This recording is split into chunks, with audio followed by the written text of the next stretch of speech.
রোববার রাত 11টার দিকে রাজধানীর মিরপুরের একটি বার ও আবাসিক হোটেলে অভিযান চালায় ঢাকা মহানগর পুলিশের মিরপুর বিভাগ। অসামাজিক কার্যকলাপে জড়িত অভিযোগে শতাধিক তরুণ তরুণীকে আটক করা হয়। প্রাথমিকভাবে আটককৃতদের মিরপুর মডেল থানায় নিয়ে আসা হয়।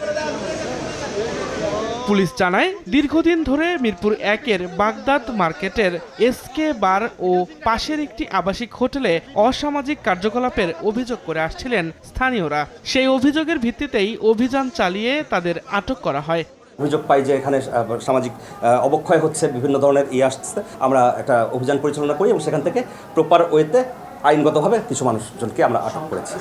সংখ্যাটা এখনো আমি কনফার্ম করি, আনুমানিক শতাধিক হবে। এদিকে ওসির বরাত দিয়ে সংবাদ সংগ্রহে আসা গণমাধ্যম কর্মীদের মিরপুর মডেল থানায় প্রবেশে বাধা দেয় দায়িত্বরত কনস্টেবল।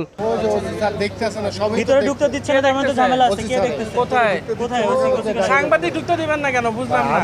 পরে বিষয়টিকে অনাকাঙ্ক্ষিত উল্লেখ করে দুঃখ প্রকাশ করেন পুলিশের এই কর্মকর্তা। সাংবাদিক প্রবেশ করতে দেওয়া যাবে না এমন কোনো না।